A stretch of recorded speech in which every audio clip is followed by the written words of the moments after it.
Hi everyone, Anthony Morganti here.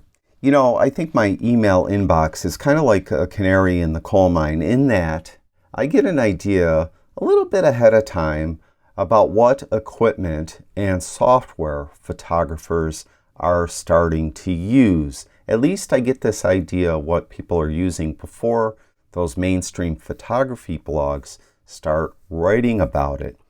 Recently, I've been getting a ton of emails from photographers concerning Lightroom, more specifically Lightroom Classic.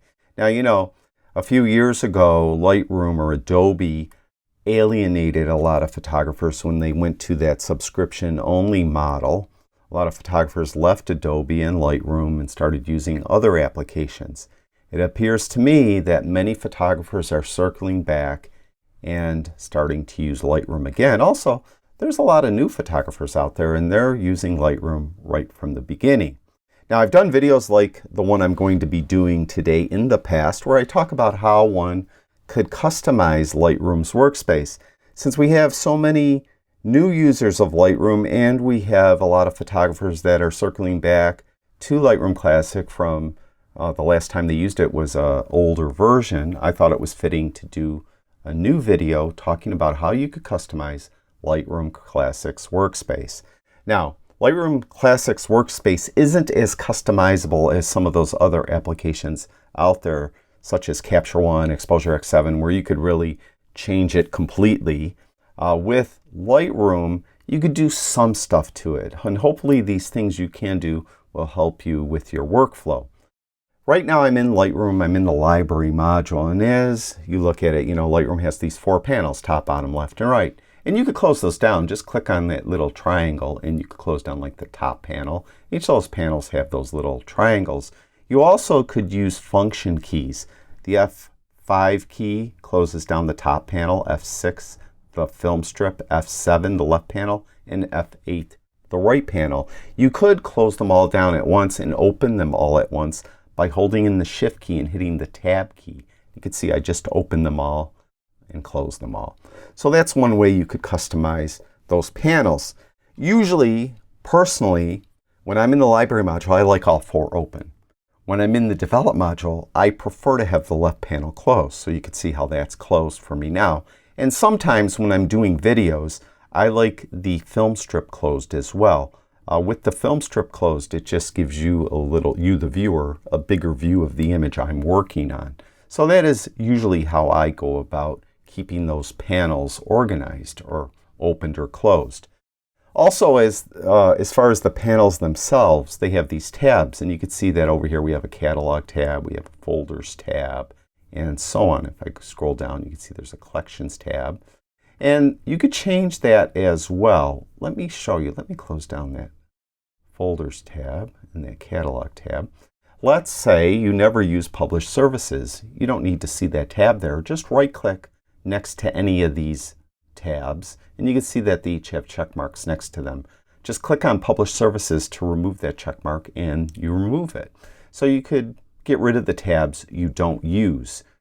This is valid really on any of the panels in any of the modules. If I go over to the develop module in the left-hand panel, same thing over here. I could right click and you can see the check marks are there. It's a little different on the develop module's right panel. I'll talk about that in a moment. Also, there is something called solo mode. For example, let me open up catalog and let me open up collections. So those are both open at the same time. I could open them all at the same time. And why don't I just do that? And you can see there's a lot of scrolling involved now. With solo mode, what will happen is, if I right click and go into solo mode, only one tab will be open at any one time. Right now, folders is open. If I open up catalog, you could see it closed folders and open catalog. If I open collections, it closed catalog and open collections. And that too, that solo mode is available on every single tab as well. Same thing on the right-hand side. I'll right-click over here. You can see we have the check marks. You could remove any of those tabs you don't want. We have solo mode as well. Now, I did mention that in the develop module, the right tab is a little bit different in that if I right-click on one, you can see that there aren't those individual tabs listed with check marks next to them. Instead, we have Customize Develop Panel From here, we could remove it. So let's say I never use transform. I could check that, click save, and it removed the transform tab. Right click on any of them again, go back to that customize develop panel, and I could bring it back. The added thing you could do to the right panel of the develop module is you could reorder things. So if I want calibration further up, I could move it further up. If I want it anywhere or any of these, I could reorder them. So you could reorder these tabs on the right hand panel of the develop module, maybe in the order that you most often process an image. If you want to get it back to default, just click default order. Usually I just use the default order. Also in the top module area here where we have library, develop, map, and so on. Let's say you never use the web module. Just right click up there. You see the check marks are there. Click on web. You got rid of it as well. You could add it back like that, and so on. So you could remove modules you don't use. The image itself, you could see it's on a darker gray background. You could change the color or shading of that gray. Right click right on it, and you can see I could change it to white. I could change it to light gray, medium gray. Now, those people that are like experts in color, they recommend that when you're processing an image that it be surrounded with a medium to dark gray. That will help your eyes not be fooled when you're processing an image. So if you're using white or black, you might get the colors or tone off from the way it really probably should be. So I use dark gray. I think by default medium gray is what is on in Lightroom. I just prefer dark gray. Unfortunately, you can't change that. You can't make that different from module to module to module. When you do that, it's the same across all the modules. Now down here, let's go over to library module. Down here, we can see we have all these different functions that we could do. Just clicks, we give it a star rating, flag it, and all that stuff. You can control what's down here. This is called the toolbar, first of all. If you don't see that, hit the T key on your keyboard. It will turn that toolbar off and on.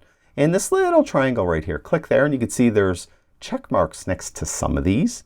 Those are the ones that are showing. If I want to add sorting, I could just click on there, and now it's added. If I want to click slideshow, I could click that, and it's added. If I want to turn that off, like I don't use slideshow, and so on. So you could add and remove things from the toolbar, and that is specific to what module you are in. So the choices are different from module to module. And I'll just finish up by mentioning that, in case you didn't notice, when I am in the develop module, what I prefer is my left panel to have all of these open, or all of these available, I should say. That is presets, snapshots, history, and collections. I don't run solo mode on the left panel of the develop module. On the right hand panel, I do run solo mode, and I keep them in the default order. So with solo mode, if I have the basic tab open and then I click, let's say, on effects, it closes down the basic tab and opens up the effects tab. That's the way I prefer to keep my develop module. And again, I don't usually have this one open though. I have that one closed. So then when I hover over there, it pops in like that. So hopefully that helps you organize Lightroom's workspace. Again, it's kind of limited compared to some other applications out there. If there's anything I didn't talk about in this video, way you could customize something specific in Lightroom, let me know in the comments below. And thank you for watching my videos. I really do appreciate it. I'll talk to you guys soon.